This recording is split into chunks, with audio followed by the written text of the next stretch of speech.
Imagine a cold morning in a small Danish town. The crackling of a fire in the stove, the smell of freshly cut wood, hands covered in dust and cracks. This was my life.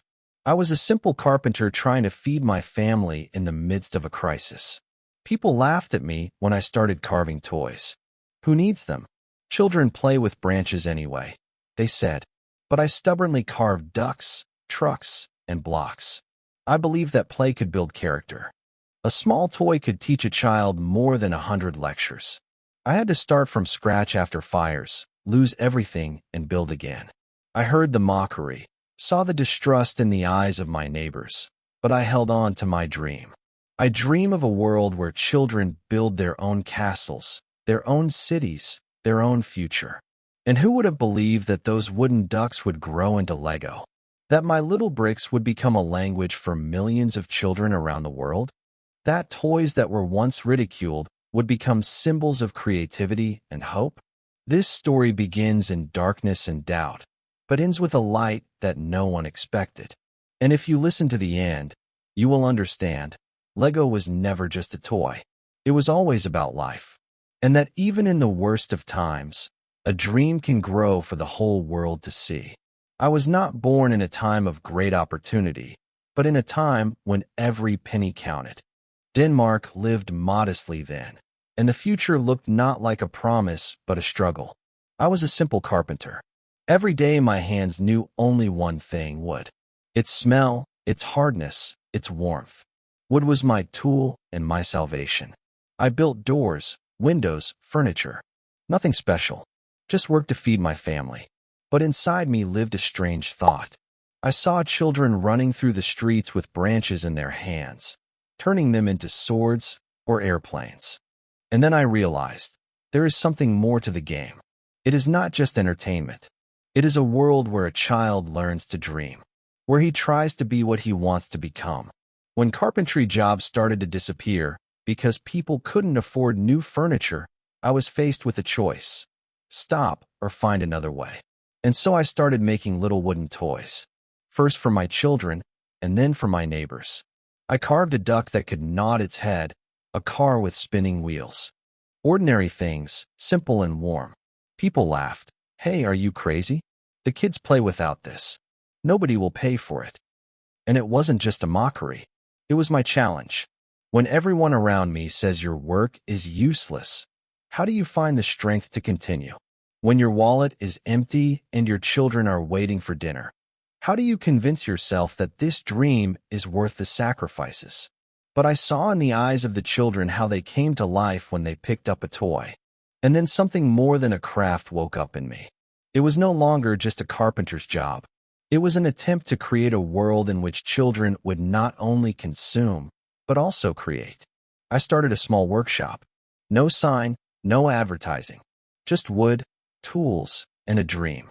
I had no capital, no support, just hands that knew no rest, and the belief that one day this little world of toys would become bigger than myself.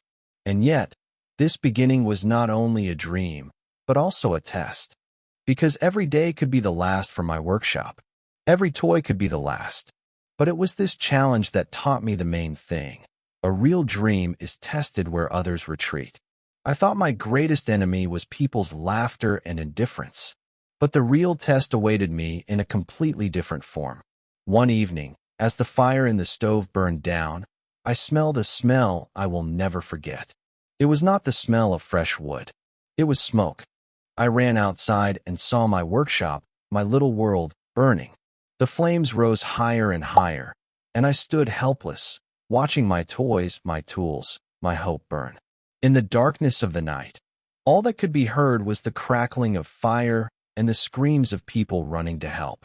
We carried buckets of water, but the fire did not recede. And when everything died down, only ashes and the smell of burning remained. I sat on the ruins and thought, maybe this is a sign. Maybe I need to stop. There was almost no money. My family looked at me with anxiety. Friends whispered, "Oh, that's enough. Find another job." And I felt my strength melting away. But it was then that I remembered the faces of the children as they picked up my toys. Their joy, their imaginations coming alive from simple things. I remembered why I started it all, and I realized, if I give up now, everything that came before would have no meaning. I got back to work. I built a workshop from what was left. I made toys even when I was short of food. I could have stopped, but I already had a dream, and it wouldn't let me back down. This was my first major crisis. And my first lesson: fire can burn things, but it cannot destroy faith. It felt like nothing good would happen after the fire. I rebuilt the workshop. I picked up the tools again. But the world seemed different. People were reserved. Trust was fragile. I invested every penny in a new batch of toys. I worked at night. My hands hurt. My eyes burned from the dust. And then the worst happened. The person I had entrusted with the last of my money, a brother in spirit, a friend, the one who had promised to help, took it and betrayed me. He took some of the materials, signed the papers without my knowledge, and went to sell our products in another city. When I found out, I was speechless. My heart was pounding like it was going to stop. It wasn't just a loss of money. It was a betrayal, more than fire. Because fire burns, and betrayal destroys faith. Neighbors whispered. Those closest to him advised, "Oh, enough. Start again like everyone else. Go to the fair, immerse yourself in your craft, don't dream of great things." Some relatives said even worse, "You spent your family on toys. Is that reasonable?" Their words stung harder than any wounds. I fell into darkness. I couldn't sleep at night. My days were empty. Every toy seemed like a failure. There was no income. There was no trust. I looked at the faces of the children who came to the workshop and couldn't find an answer. There was a moment when I stood on the edge of my little world and thought it would be better to stop everything. Thoughts of the end were swirling in my head, about putting down my tools and never coming back, about giving up and forgetting all this fatigue. My heart was pounding in my chest. Somewhere in my pocket was a letter from my wife asking me not to take any risks. It all seemed too heavy. But memory has a strange power. I remembered the children's eyes shining when they picked up my duck. I remembered the moment when a little boy came up to me and whispered softly, "This is the best car in the world." And it was like a spark in the dark. That evening I didn't leave my tools. I didn't go looking for other people's advice. Instead, I sat down at the machine and started thinking about how to make the toy better. How to make it so that a child could not only hold the machine, but also connect it with other parts. I imagined a world in which one toy could become several, where a child builds a city on his own, without waiting for adults. I wrote a word on a piece of wood, leg, GODT, play well. I wrote it as if it were a command to myself.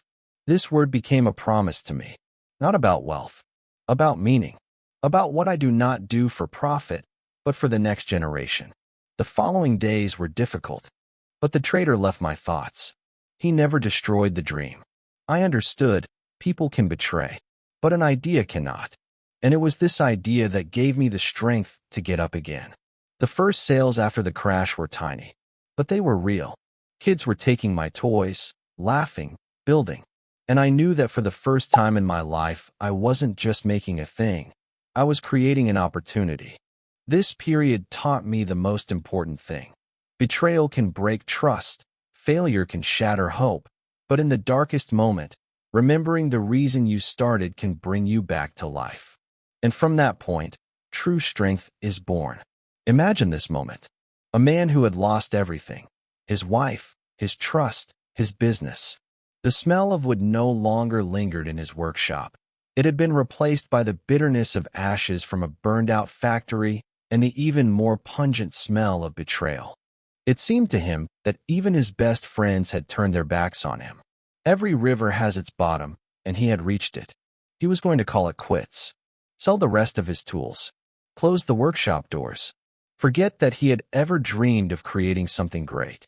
But sometimes fate gives us the most important clues just when we are no longer able to look for them. In a room full of silence, he saw the eyes of his little son. There was no reproach or fear in them, only faith. Faith in his father, even when he did not believe in himself. And that was the turning point. Maybe I lost my business. Maybe my friends betrayed me, but I can't betray this look, he thought. And for the first time in a long time, he felt not emptiness but fire in his chest. He started again, now without outside support, without old acquaintances, without loans. Just him, his son, and a few tools. He decided, if the world wants to see me on my knees, then let it watch. But I will get up. And when I get up, there will be no stopping me. And so began the second life of Lego. Not as just a craft, not as a business for the sake of money, but as a challenge to himself and to those who no longer believed in him. He created a new philosophy. Any product should be of such high quality that it cannot be broken. This was his quiet rebellion against past betrayals. He decided that from now on Lego would not be just a wooden toy. It would be a symbol of reliability, faith, and strength that is reborn from the ashes. From now on, he had more than just a craft. He had a mission. After so many falls and losses, he knew one thing. There were no more simple solutions. The tree that once brought warmth now limited his idea. He saw a future where children would not just play with ready-made shapes, but build their own. But how to achieve this? He began experimenting with plastic. Colleagues and acquaintances twiddled their fingers at their temples. Plastic? It's unreliable. Kids will break everything in a second. You're risking everything again. And he just smiled and worked at night. Every brick, every mold is an hour of patience and perseverance. There were many unsuccessful prototypes. The bricks didn't fit together. They broke. The children lost interest. There were moments when he dropped everything and wanted to scream in despair. Every day was a struggle. And then he realized the main thing. This is not just a toy. This is an idea that should live in the hands of a child. And then, one morning, after hundreds of attempts, he put one brick inside another. And it held. Perfect. Click. A simple sound. But to him it was like thunder in a quiet world of defeat. He felt what one might call a true triumph. A small plastic brick that could become a city, a ship, a castle, a universe in the hands of a child. This brick changed everything. It became the heart of Lego. Every new set, every game is more than a product. It is an opportunity for children to create their own worlds. For the first time, he understood. His dream of a world where children's creativity is unlimited could come true. The world slowly began to notice his work. From a small workshop in Denmark, bricks began to flow into neighboring cities and then across the country. And with each new box, with each child's smile, he felt that even after all the falls and betrayals, his path was the right one. It was the moment of birth of not just a product. It was the moment of birth of a legend. Decades passed. Lego became famous all over the world. But fame does not protect against mistakes. In the late 1980s and early 1990s, the company found itself on the verge of bankruptcy.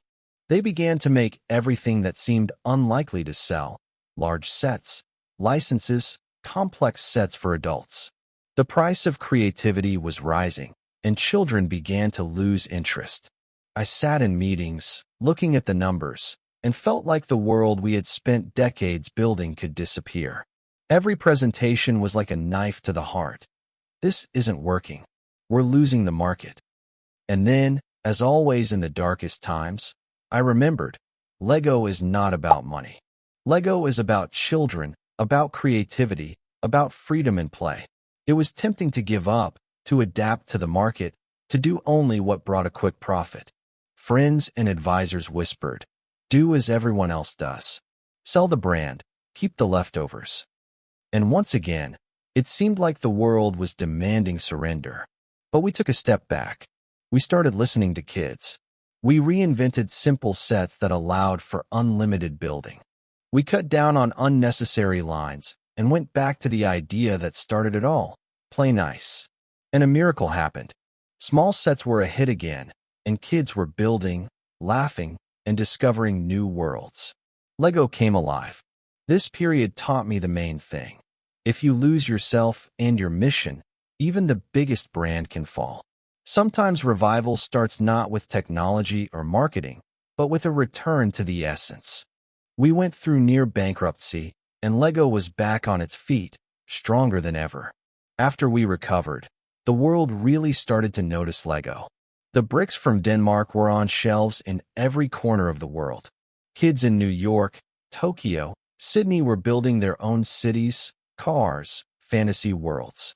We saw that a little idea from a carpenter from Denmark became a language of creativity that was understood in every country. But with growth came new challenges.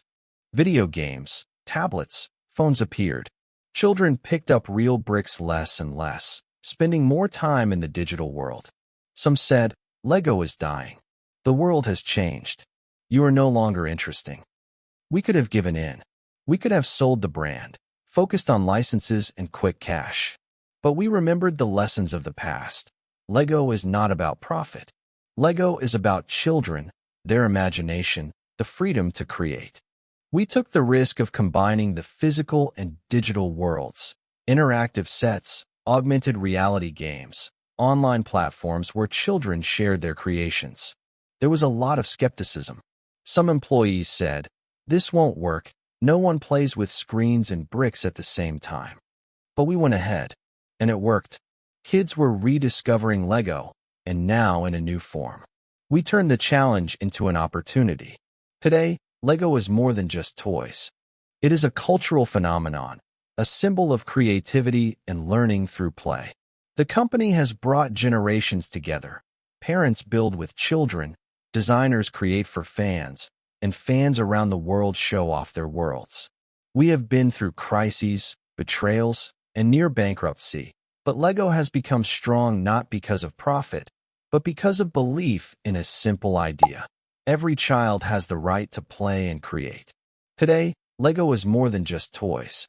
It's a universe of creativity that embraces millions of children and adults around the world. We see children building not just houses or cars, but entire worlds born from one small brick. It's incredibly inspiring. We see the digital age not as an enemy, but as a new opportunity. Virtual sets, interactive platforms, augmented reality. All this helps Lego remain relevant for today's children. But the essence remains the same. Create, dream, learn through play. Our goal is not just to sell products. We want to inspire a new generation of inventors, engineers, artists. We put our soul into every brick so that children feel there are no limits in the world if you are ready to create. We face new challenges, competition, changes in education, ecology, but we look at it as another adventure.